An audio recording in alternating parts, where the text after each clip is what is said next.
अस्सलाम वालेकुम व्यूअर्स, मैं मोहम्मद अबूज़र और आप देख रहे हैं ज़र मैथ। आज हम रिलेशन एंड फंक्शंस के ऊपर वीडियो बना रहे हैं और आज की वीडियो में आप दो मेन चीज़ें हैं जो सीखेंगे। सबसे पहले कि आप सीखेंगे कि रिलेशन जो है वो कौन कौन से रिलेशंस हैं जो फंक्शंस हैं, ठीक है। वो कौन सी कंडीशंस हैं जिसकी वजह से रिलेशन जो है वो फंक्शन की प्रॉपर्टी सेटिस्फाई करता है, क्योंकि सारे रिलेशंस जो हैं वो फंक्शन नहीं होते। और उसके बाद आप ये भी सीखेंगे कि अगर रिलेशन कोई गिवन है तो आप उसकी डोमेन एंड रेंज कैसे फाइंड कर सकते हैं। बहुत ही आसान सा टॉपिक है, ज़्यादा मुश्किल नहीं है। तो हम स्टार्ट करते हैं फंक्शन की फॉर्मल डेफिनेशन से इन टर्म्स ऑफ सेट्स, ठीक है। तो यहाँ पे देखें, अगर आपके पास दो कोई सेट्स हैं, let A and B be the two non empty sets. A और बी आपने दो कोई नॉन एम्प्टी सेट्स लिए हैं। F is a relation from A to B, और उन दो सेट्स के दरमियान जो भी एक मैपिंग हो रही है, जो भी रिलेशन है, उसको हमने F का नाम दिया है। यानी उन दो सेट्स के दरमियान एक रिलेशन एग्जिस्ट कर रहा है। दूसरी कंडीशन ये है फंक्शन के लिए, वो फंक्शन तब होगा अगर डोमेन ऑफ F जो है वो सेट A के इक्वल हो। ये एक कंडीशन है। और तीसरी कंडीशन है कि first elements of the ordered pairs are not same. जो आप उसके ऑर्डर पेयर्स बनाएंगे रिलेशंस के, उसके जो फर्स्ट एलिमेंट्स हैं वो भी सेम नहीं होने चाहिए।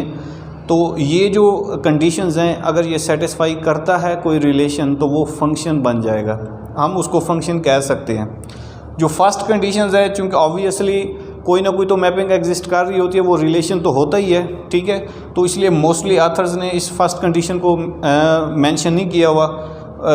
जो ज़्यादा इम्पॉर्टेंट है वो ये सेकंड और थर्ड हमारे पास कंडीशंस हैं कि एक तो डोमेन ऑफ F जो है फंक्शन की वो सेट A की इक्वल आनी चाहिए, और फर्स्ट एलिमेंट्स जो हैं ऑर्डर पेयर्स के वो रिपीट ना हों, यानी वो सेम ना हों। अगर तो ये कंडीशंस ओके हो जाती है तो फिर हम क्या लिखेंगे, F is a function from A to B। हम इस रिलेशन को क्या कहेंगे, फंक्शन कह देंगे। अच्छा, अब कुछ हम आ जाते हैं इसकी एग्जाम्पल के ऊपर। दो सेट्स गिवन हैं, एक सेट A है 1 2 3 और B है 1 4 9। दो सेट्स हैं। तो सबसे पहले तो हमने इसका फाइंड करना है रिलेशन, फिर हम इसमें से डिसाइड करेंगे वो रिलेशन फंक्शन भी है या नहीं है, उसकी डोमेन और रेंज क्या आती है। तो उन सब के लिए ज़रूरी है कि सबसे पहले आप इन दो सेट्स का कार्टेशियन प्रोडक्ट फाइंड कर लें। अगर कार्टेशियन प्रोडक्ट का आपको नहीं आइडिया तो मैंने वीडियो अपलोड की हुई है, उसका लिंक नीचे डिस्क्रिप्शन के अंदर गिवन है, तो आप वहाँ से देख सकते हैं। वहाँ पे रिलेशन और कार्टेशियन प्रोडक्ट्स के ऊपर मैंने वीडियो बनाई हुई है। सिंपली मैं दोबारा अगेन बता भी देता हूँ कि कार्टेशियन प्रोडक्ट में क्या होता है कि इसका हर एलिमेंट, फर्स्ट एलिमेंट है वो इसके हर एलिमेंट से मैप होगा, फिर इसका सेकंड एलिमेंट भी हर एलिमेंट से मैप होगा, थर्ड एलिमेंट भी हर एलिमेंट से मैप होगा। तो इस तरह से आप उसको पेयर के अंदर लिखेंगे तो ये कार्टेशियन प्रोडक्ट होता है। तो रिलेशन क्या होता है, रिलेशन इस पूरे कार्टेशियन प्रोडक्ट में जब आप कोई सबसेट लेते हैं तो वो उसका रिलेशन कहलाता है। वो जो रिलेशन आप जो सबसेट लेते हैं वो समटाइम्स किसी फंक्शन के थ्रू होता है या किसी कंडीशन के थ्रू होता है। जैसे इसमें मैंने ये इस पूरे कार्टेशियन प्रोडक्ट में जितने भी ऑर्डर पेयर आए हैं, मैंने यहाँ पे कंडीशन लगा दिया है कि मैंने सिर्फ वो लेने हैं जहाँ पे y equals to x square. इसका मतलब क्या है कि जहाँ पे इस ऑर्डर पेयर के अंदर सेकंड एलिमेंट फर्स्ट एलिमेंट का स्क्वायर है, मैं सिर्फ वो लेना चाहता हूँ। हम करेंगे क्या, इसमें देखेंगे कि सेकंड एलिमेंट्स कहाँ पे उसका स्क्वायर है फर्स्ट एलिमेंट का।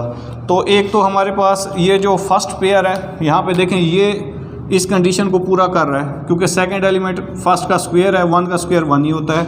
ये दो नहीं कर रहे। इसी तरह से ये जो हमारे पास पेयर है, जो सेकंड एलिमेंट है वो फर्स्ट का स्क्वायर है इस कंडीशन के थ्रू, और इसके अलावा फिर ये लास्ट एलिमेंट ये भी इस कंडीशन को सेटिस्फाई कर रहा है। तो हमने ये बाकी क्यों छोड़ दिए हैं, क्योंकि इस कंडीशन के थ्रू हमने बाकी इसलिए छोड़े हैं क्योंकि जो रिलेशन होता है वो कार्टेशियन प्रोडक्ट का एक सबसेट होता है। ठीक हो गया। तो अब यहाँ पे आप देखें, हमारे पास जो रिलेशन, इसके थ्रू हमारे पास वो एलिमेंट्स कौन से आए हैं। एक आया हमारे पास 1 ये आया, दूसरा हमारे पास 2 और 4 ये पेयर आया, और थर्ड हमारे पास आया 3 और 9। ठीक हो गया। तो ये हमारे पास क्या है, ये इसके इस कंडीशन के थ्रू इसके पेयर आए हैं, सबसेट हो गया। अब ये तो हो गया रिलेशन। रिलेशन क्या हुआ, दो सेट्स का कार्टेशियन प्रोडक्ट लिया, उसका सबसेट लिया, तो ये हमारे पास रिलेशन बन गया। अब हम अगर ये देखें कि ये रिलेशन फंक्शन भी है या नहीं है, तो उसके लिए ज़रूरी है कि आपको इसकी डोमेन एंड रेंज का कंसेप्ट हो। इसकी जो डोमेन होगी वो क्या होगी, किसी भी रिलेशन की जो डोमेन होती है वो उस रिलेशन के जो फर्स्ट एलिमेंट्स होते हैं उसको अगर आप सेट में लिख दें तो वो क्या हो जाएगा, उसकी डोमेन बन जाएगी। इसके फर्स्ट एलिमेंट्स कौन से हैं इस पेयर के, एक 1 है, 2 है, 3 है, तो इसकी डोमेन क्या होगी 1, 2 और 3। और रेंज किसे कहेंगे रिलेशन के अंदर, जो इसके सेकंड एलिमेंट्स होंगे, यानी इस ऑर्डर पेयर के जो सेकंड एलिमेंट्स होंगे वो उसकी रेंज के एलिमेंट्स होंगे। इसमें कौन से हैं 1, 4, 9, 1, 4 और 9, ये इसकी क्या आ गई रेंज। अब ये डोमेन और रेंज आ गई। डोमेन के लिए फर्स्ट एलिमेंट्स लोगे आप रिलेशन के ये और रेंज के लिए सेकंड एलिमेंट्स। डोमेन और रेंज के आने के बाद अब हमने डिसाइड करना है कि क्या ये जो रिलेशन है ये फंक्शन है या नहीं है। उसके लिए दोबारा रिकॉल कर लें फंक्शन की जो 2 प्रॉपर्टीज़ हैं वो ज़रूरी। पहली, डोमेन ऑफ एफ जो है वो सेट ए के इक्वल आनी चाहिए और फर्स्ट एलिमेंट्स जो हैं ऑर्डर पेयर का वो सेम ना हो। तो अब यहाँ पे देखें डोमेन क्या आई आपके पास 1, 2, 3 और आपके पास जो सेट ए था वो भी 1, 2, 3। तो इसका मतलब है कि यहाँ पे जो पहली कंडीशन है वो सेटिस्फाई हो गई, ठीक हो गया। अब हम देखते हैं इसकी सेकंड कंडीशन को, और वो क्या है कि ऑर्डर पेयर के रिलेशन में ऑर्डर पेयर में फर्स्ट एलिमेंट सेम ना हों।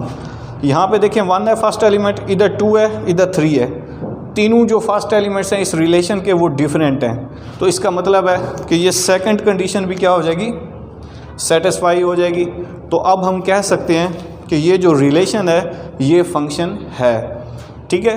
एक इस तरह से आप इसको विजुलाइज कर सकते हैं। दूसरा विजुलाइज करने का तरीका, आप उसकी एरो डायग्राम बना सकते हैं कि ये सेट ए था 1, 2, 3 और वो सेट बी था, मैपिंग 1, 1 पे जा रहा है, 2, 4 पे और 3, 9 पे।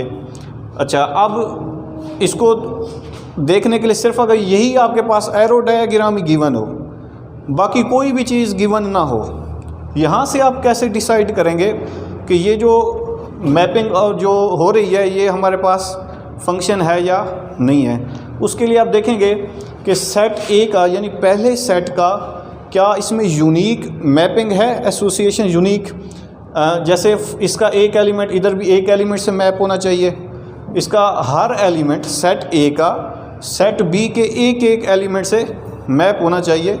यानी इसका भी, यानी इस तरह से ना हो कि अगर आप 2 सेट्स ये हैं, लेट्स वो यहाँ पे एक 1 है, इधर 1 है और 2 है, अगर तो ये 1, 1 पे भी मैप हो रहा है और 1, 2 के ऊपर भी मैप हो रहा है, तो हम तो इसको यूनिक मैपिंग तो नहीं कह सकते, क्योंकि इसका एक एलिमेंट इसके 2 एलिमेंट से मैप हो रहा है। तो इस तरह की सिचुएशन हो तो वो फंक्शन नहीं होगा। अब देखें यहाँ पे यूनिक मैपिंग है तो ये क्या हो जाएगा, फंक्शन होगा। तो इस तरह से आप रिलेशन को डोमेन और रेंज फाइंड कर सकते हैं और फिर आप उसका ये भी डिसाइड कर सकते हैं कि ये रिलेशन फंक्शन है या नहीं है। अच्छा जी, अब हम एक और एग्जांपल लेते हैं और फर्दर अपने कंसेप्ट्स को क्लियर करते हैं। और वो इस तरह से है कि मैंने एक रेंडमली एक कोई रिलेशन यहाँ पे लिख दिया है, और मोस्टली ये होता है कि ऑब्जेक्टिव में या शॉर्ट क्वेश्चन के अंदर पेपर में आ जाता है कि सिर्फ वो रिलेशन गिवन होता है और आपसे पूछा जाता है कि क्या ये फंक्शन है या नहीं है।